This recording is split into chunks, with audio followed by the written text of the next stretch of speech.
পুঁজিবাদের অশুভ ছায়া যখন গণমাধ্যমের স্বাধীনতাকে গ্রাস করে, তখন সত্যের কণ্ঠরোধ করা কতটা সহজ হয়ে দাঁড়ায়।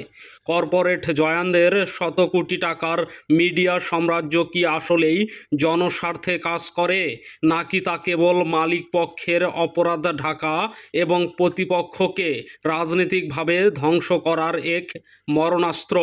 সাম্প্রতিক বাংলাদেশের রাজনৈতিক অঙ্গন এবং গণমাধ্যম পাড়ায় এমন এক নজিরবিহীন ও রুদ্ধশ্বাস সংঘাতের চিত্র সামনে এসেছে।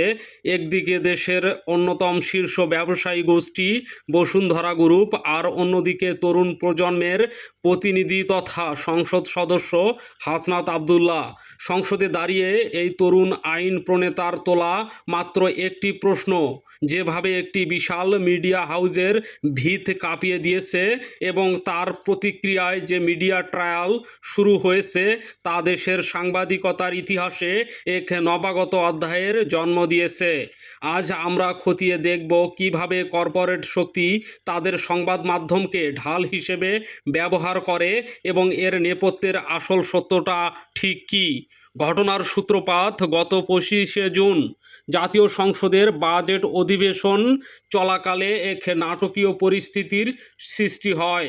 সচরাচর দেশের বড় কর্পোরেট গ্রুপগুলোর আর্থিক অনিয়ম বা দুর্নীতি নিয়ে প্রকাশ্যে জনসভায় কিংবা সংসদীয় ফোরামে কেউ মুখ খুলতে সাহস পান না।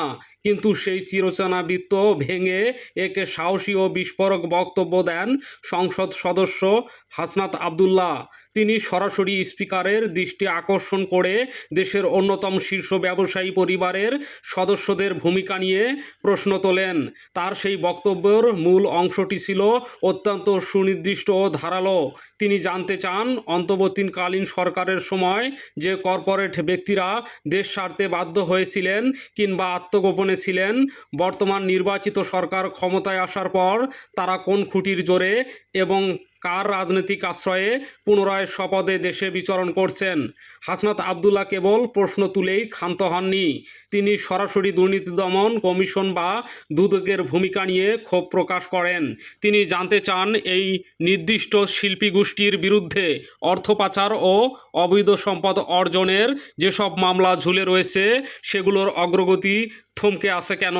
সরকারের উচ্চ মহলের সাথে পর্দার আড়ালে কোনো গোপন সমঝোতা বা আন্ডার টেবিল ডিল হয়েছে কিনা, এমন এক চরম অস্বস্তিকর প্রশ্ন তিনি ছুড়ে দেন।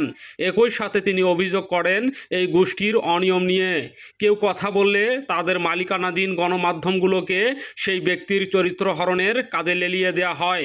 সংসদে দেয়া সেই বক্তব্যের পর রাজনৈতিক বিশ্লেষকরা ধারণা করেছিল জল হয়তো অনেক দূর গড়াবে, কিন্তু মাত্র 4 দিনের মাথায় যা ঘটল তা হাসনাত আবদুল্লাহর করা অভিযোগেরই অক্ষরে অক্ষরে সত্য বলে প্রমাণিত করল। আন্তর্জাতিক এবং দেশীয় গণমাধ্যম ও স্বাধীন ফ্যাক্ট চেকিং প্রতিষ্ঠানগুলোর অনুসন্ধানে এক ভয়ঙ্কর পরিসংখ্যান বেরিয়ে এসেছে। হাসনাতের সেই সংসদীয় বক্তব্যের ঠিক পরদিন হঠাৎ 28শে জুন সকাল থেকে 1 জুলাই দুপুর পর্যন্ত মাত্র কয়েক দিনের ব্যবধানে এই নির্দিষ্ট কর্পোরেট গ্রুপের মালিকানাধীন 5টি শীর্ষস্থানীয় গণমাধ্যম একযোগে এক নজিরবিহীন আক্রমণ শুরু করে। পরিসংখ্যান বলছে, এই সংক্ষিপ্ত সময়ের মধ্যে কালের কণ্ঠ, বাংলাদেশ প্রতিদিন, নিউজ 24 টেলিভিশন, ডেইলি সান এবং বাংলা নিউজ 24 এই 5টি মাধ্যম সম্মিলিতভাবে হাসনাত আবদুল্লাহর বিরুদ্ধে সর্বমোট 99টি নেতিবাচক ও আক্রমণাত্মক কন্টেন্ট প্রকাশ করেছে।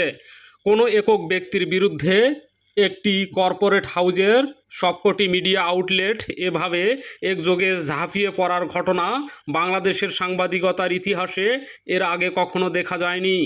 অনুসন্ধানে দেখা যায়, এই পরিকল্পিত প্রচারণার মূল কেন্দ্র বা ফিডার মিডিয়া হিসেবে কাজ করছেন দৈনিক কালের কণ্ঠ। 28শে জুন 7 সকালে একটি বিতর্কিত শিরোনামের মাধ্যমে এই প্রচারণার ডালি খোলা হয় এবং এর মাত্র কয়েক মিনিটের মাথায় সোশ্যাল মিডিয়ার কার্ড ও ভিডিওর বন্যা বইতে দেওয়া হয়। পরবর্তী ৭৯ ঘন্টার মধ্যে মোট ৯৯টি কন্টেন্টের মধ্যে কেবল কালের কণ্ঠেই প্রকাশ করে ৭৬টি উপাদান, যার মধ্যে সিংহভাগই ছিল ভিডিও এবং ফটোকার্ড। এবার আসা যাক এই মিডিয়া ক্যাম্পেইনের ভেতরের কৌশলে। সাধারণ পাঠকদের বিভ্রান্ত করতে এরা একটি অত্যন্ত সুনির্দিষ্ট ও মনস্তাত্ত্বিক প্ল্যাটফর্ম ব্যবহার করেছে। প্রথম কৌশল, একটি নির্দিষ্ট খণ্ডিত তথ্য দিয়ে প্রথমে একটি ভিডিও তৈরি করা হয়েছে। এরপর একই ভিডিও একই দিনে ইউটিউব, ফেসবুক এবং তাদের নিজস্ব পোর্টালে আলাদা আলাদা শিরোনামে আপলোড করা হয়েছে, যাতে কৃত্রিমভাবে সংবাদের সংখ্যা বাড়িয়ে দেখানো যায় এবং দর্শকদের ওয়ালে বারবার তা ভেসে ওঠে। দ্বিতীয় কৌশল, দীর্ঘ প্রতিবেদনের চেয়ে মানুষ এখন সোশ্যাল মিডিয়া কাট বেশি পড়ে। তাই একটি সাধারণ বা অতিরঞ্জিত অভিযোগকে ভেঙে ভেঙে ৫ থেকে ৬টি আলাদা ফটোকাট বানিয়ে ভাইরাল করা হয়েছে। যেমন এলাকার উন্নয়ন প্রকল্প বা স্থানীয় ধর্মীয় প্রতিষ্ঠানের অর্থ বরাদ্দ নিয়ে কাল্পনিক অনিয়মের অভিযোগ তুলে একাধিক কাট সরানো হয়। তৃতীয় কৌশল, প্রথমে একটি মনগড়া প্রতিবেদন বাংলায় প্রকাশ করা হয়, ঠিক তারপর পরেই সেই একই তথ্যকে ইংরেজিতে অনুবাদ করে তাদের ইংরেজি দৈনিকে এবং হুবহু একই বয়ানে তাদের বাকি নিউজ পোর্টাল ও টেলিভিশনে প্রচার করা হয়। এর উদ্দেশ্য ছিল দর্শকদের মনে এমন একটি আবহ তৈরি করা যেন চারদিক থেকে ওই ব্যক্তির বিরুদ্ধে অপরাধের প্রমাণ পাওয়া যাচ্ছে। কিন্তু স্বাধীন ফ্যাক্ট চেকারদের চুলচেরা বিশ্লেষণে এই ৯৯টি কন্টেন্টের প্রায় সবকটি খণ্ডিত, বিকৃত কিংবা সম্পূর্ণ ভিত্তিহীন বলে প্রমাণিত হয়েছে। উদাহরণস্বরূপ, স্থানীয় জেলা প্রশাসকের সাথে একটি সংক্ষিপ্ত ফোন আলাপকে সম্পূর্ণ ভিন্ন প্রসঙ্গে প্রভাবিত করে ৭০০ কোটি টাকার দুর্নীতির গল্প ছাপানো হয়েছে, যার কোনো বাস্তব বা দালিলিক ভিত্তি নেই। এমনকি বন্যার ত্রাণ তহবিল সংক্রান্ত যে পুরনো অমীমাংসিত বিতর্ককে নতুন করে সামনে আনা হয়েছে, তারও পূর্ণাঙ্গ ও স্বচ্ছ হিসাব অনেক আগেই জনসম্মুখে প্রকাশ করা হয়েছিল। গণমাধ্যম বিশেষজ্ঞদের মতে এই ধরনের পরিকল্পিত মিডিয়া আক্রমণকে বিশ্বজুড়ে অভিহিত করা হয় প্রিডেটরি জার্নালিজম বা শিকারী সাংবাদিকতা হিসেবে। প্রেস ইনস্টিটিউট বাংলাদেশ PIB এর সাম্প্রতিক গবেষণা ও প্রবন্ধগুলোতেও এই বিষাক্ত প্রবণতা নিয়ে তীব্র উদ্বেগ প্রকাশ করা হয়েছে। যখন কোনো প্রভাবশালী গোষ্ঠী বা কর্পোরেট প্রতিষ্ঠান তাদের ব্যবসায়িক স্বার্থ রক্ষা করতে কিংবা কোনো সত্যকে ধামাচাপা দিতে নির্দিষ্ট কোনো ব্যক্তি বা প্রতিষ্ঠানকে টার্গেট করে ক্রমান্বয়ে মিথ্যা বা অতিরঞ্জিত সংবাদ প্রচার করে থাকে, তখন তাকে শিকারী সাংবাদিকতা বলা হয়। এখানে পেশাদায়িত্বের মূল শর্ত যেমন নিরপেক্ষতা, উভয় পক্ষের বক্তব্য গ্রহণ এবং সত্যতা যাচাইয়ের ন্যূনতম নীতিও মেনে চলা হয় না। ডিজিটাল যুগের দ্রুততা ও অ্যালগোরিদমকে কাজে লাগিয়ে এই মিথ্যা বয়ানকে সাধারণ মানুষের অবচেতন মনে গেঁথে দেওয়ার চেষ্টা করা হয়। কিন্তু এই ঘটনার সবচেয়ে বড় বিস্ময়কর দিক হলো, হাসনাত আবদুল্লাহকে ঘায়েল করতে গিয়ে এই কর্পোরেট মিডিয়া সিন্ডিকেটটি নিজেদের আসল চরিত্রটাই দেশের মানুষের সামনে উন্মোচিত করে ফেলেছে। তারা পক্ষান্তরে এটাই প্রমাণ করেছে যে পুঁজিপতিরা যখন কোনো গণমাধ্যম প্রতিষ্ঠা করে বা কেনে, তখন তাদের মূল লক্ষ্য বস্তুনিষ্ঠ সাংবাদিকতা বা জনগণের তথ্যের অধিকার নিশ্চিত করা থাকে না, বরং তাদের মূল উদ্দেশ্য থাকে নিজেদের সম্ভাব্য অপরাধের সুরক্ষা কবচ তৈরি করা এবং তাদের স্বার্থে আঘাত হানলে যে কাউকে মিডিয়া সন্ত্রাসের মাধ্যমে স্তম্ভ করে দেয়া। কর্পোরেট ক্ষমতার দাপট আর গণমাধ্যমের এই অনৈতিক আতাত আজ বাংলাদেশের সচেতন নাগরিকদের কাছে দিবালোকের মতো স্পষ্ট।